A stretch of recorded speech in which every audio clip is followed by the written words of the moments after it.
Welcome back to our channel Prash. Learning is fun. In this module I am going to explain equation of refraction of light at curved surfaces from the physics under the topic refraction of light at curved surface. Equation of refraction of light at curved surface. This formula gives the relation between refractive indices of two media, object distance, image distance and radius of curvature. Let's look into the diagram here. So consider a curved surface. So this is the curved surface. Separating the two media of refractive index N1 and N2. A point object O is placed on the principal axis. This is the principal axis. And to get the image of this point object, we need two rays. Consider ray 1 along the principal axis. And we know that the ray which is passing through the pole proceeds undeviated. Now I have to consider another ray. So this another ray, I will take it from here. That means this is the point object. So the ray will start from O, making some angle with the principal axis. So it meets at a point at the interface. So let this point be A. So this is the incident ray. And let us consider that the ray is moving from rarer medium to denser medium. And when the ray is moving from rarer medium to denser medium, it moves towards the normal. So first we need to draw the normal. So for a curved surface, we always know that the normal always passes through the center of curvature. Let us consider this is a point C where the center of curvature is present. So from the center of curvature to the point of incidence, we need to draw the normal. So this is my normal. So this is the normal. So this angle is angle of incidence I. Now the ray is moving from rarer medium to denser medium. So the ray will move towards the normal. So when it is moving towards the normal, it bends and meets at a point on the principal axis. So here we have two rays. This is the one refracted ray and this is one refracted ray. These two refracted rays are meeting at a point where I will get the image. Okay, let this angle of refraction be R. Now let us take that this refracted ray is making some angle with the principal axis. Let that angle be delta. Now this normal is also making some angle with the principal axis. So let us take this as beta. And the incident ray is making some angle with the principal axis. Let us take it as alpha. Okay, now let's move into the derivation part. So the distance between P and O is object distance, that is U. And the distance between P and I is the image distance V. And the distance between P and C is the radius of curvature R. And the distance between A and I will draw one straight line. This becomes my aperture here, the straight line. This is my N. Let this distance be Y.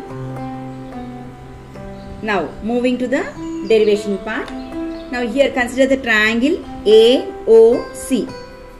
Consider the triangle AOC. So from triangle AOC, angle I is equal to, I is the exterior angle for this triangle, and we know that for exterior angle is equal to the sum of opposite interior angles. So angle I will become alpha plus beta. So from the triangle AOC. So from triangle AOC, alpha, beta and I. So angle I is equal to alpha plus beta. Now consider another triangle ACI. So from triangle ACI, beta is the exterior angle.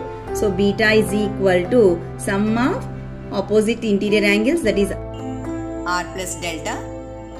So beta is equal to R plus delta. Now, so from here R is equal to beta minus delta. Okay, so let us apply Snell's law now. According to Snell's law, we know the formula of Snell's law. N1 sin I is equal to N2 sin R. So substituting the values of I and R here. So N1 sin alpha plus beta is equal to N2 sin beta minus delta. So this equation, let us keep this equation as equation number 1. Now this ray, which is incident ray, if this incident ray is considered to be very near to the principal axis, if we consider this incident ray very near to the principal axis, then this ray will become parallel. So when this ray become parallel to the principal axis, then what happens? That alpha, beta and delta becomes very small. So for very small angles, sin alpha plus beta will become alpha plus beta, and sin beta minus delta is equal to beta minus delta. Since we are considering the incident ray to be very close to the principal axis. Okay. Substituting the values in equation 1. So we will get n1 alpha plus beta is equal to n2 beta minus delta. So on expanding, n1 alpha plus n1 beta is equal to n2 beta minus n2 delta. So on rewriting the equation, I will get n1 alpha, this n2 I will bring to this side, so it becomes plus n2 delta is equal to n2 beta minus n1 beta. So I will get n1 alpha plus n2 delta is equal to, here I will take beta as common, so I will get n2 minus n1. Okay, now applying tan on both sides. Applying tan on both sides. I will get n1 tan alpha plus n2 tan delta is equal to tan beta into n2 minus n1. So from the figure, tan alpha is equal to opposite side by adjacent side. So opposite side an, I am taking it as y. So tan alpha value I will get as tan alpha is equal to opposite side is an by adjacent side is no. Now tan beta is equal to, again opposite side is an and adjacent side is nc.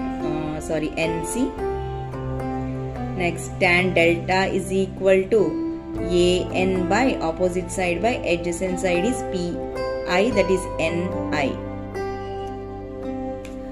So here this is the image. Now since we are considering the ray that is moving very close to the principal axis, so this n point nearly coincides with p.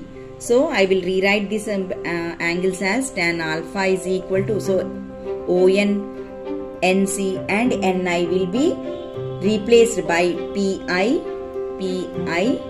po and pc. Okay, so now tan alpha becomes an by po and tan beta is equal to an by pc and tan delta is equal to an by pi, and we know the values of po, pc and pi and an. So an is y and po is object distance u. So now tan alpha becomes, tan alpha is equal to y by u and tan beta becomes again y by pc is nothing but radius of curvature r, and tan delta is equal to an is y, pi is nothing but the image distance v. Okay, now substituting these values in equation number 2. So on substituting in the equation number 2, we will get n1 into y by, this is equation number 2 ma. So tan alpha value I have to substitute, tan alpha value is y by u plus n2 into tan delta is y by v is equal to tan beta value is y by r, so y by r into n2 minus n1. So taking y as common in both sides, so they both gets cancelled. So I will get n1 by u plus n2 by v is equal to 1 by r into n2 minus n1. Okay, so this is the relation between the refractive indices of two media object distance, image distance and radius of curvature. So we need to generalize the equation. So to generalize the equation, we have to use sign convention. So let us see what are the sign conventions we have to follow. So all distances are measured from the pole or optic center. Distances measured along the direction of incident ray are taken as positive. Distances measured opposite to the direction of incident ray is taken as negative. The heights measured vertically above the points on x-axis are taken as positive. The heights measured vertically downward from the points on axis are taken as negative. So these are the sign conventions which we have to apply before using the formula. So coming to the diagram, here from the sign convention it is understood that we have to measure the distances from the pole. Okay, so we are measuring from pole. And all distances which are measured along the direction of incident ray has to be taken as positive. Now when we are measuring the object distance, we are moving opposite to the direction of the incident ray. So when we are moving opposite to the direction of incident ray, you have to take u as negative. So our PO, object distance, will become negative. Next, PI, that is we are moving along the direction of the incident ray. So PI will be positive. So V will be positive. And PC, the radius of curvature, also we are moving in the direction of incident ray. So this is also will become positive. So let us now apply sign conventions for the equation. So object distance PO is equal to minus U, and image distance PI we got plus V, and radius of curvature PC will become R. Now substituting these values in the given in the equation, we get N1 by minus U plus N2 by V is equal to 1 by R into N2 minus N1. So I will rewrite this equation as N2 by V minus N1 by U is equal to 1 by R into N2 minus N1. So this is the required equation, and this equation is called the equation for refraction of light at curved surfaces. Okay, so this formula gives the relation between the refractive indices of two media, radius of curvature, object distance and image distance. Now the equation can be used for convex or concave surfaces, and we can also use this equation whether the object which is formed is a real image or virtual object.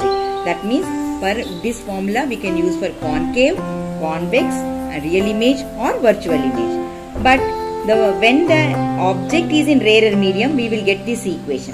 So this equation we will get when the object is in rarer medium. Now once the object is in denser medium, we will have a small change in the equation. Let us rewrite the equation now. So when the object is in denser medium, we will get the relation as N1 by V minus N2 by U is equal to 1 by R into N1 minus N2. If we observe these two equations, that means N1 and N2 will interchange their positions. Okay, so this is the equation when the object is placed in the denser medium. Okay, now this formula can also be used for plane surfaces. So we know that for plane surfaces the radius of curvature is approximately infinity. So here 1 by R will become 1 by R will become 0. So substituting the values here, N1 by V minus N2 by U is equal to, this becomes 0. So we will get N1 by V is equal to N2 by U. So this is the formula for plane surfaces. So we can also use this formula for plane surfaces, and the distances U and V are to be measured from the plane of interface. Okay.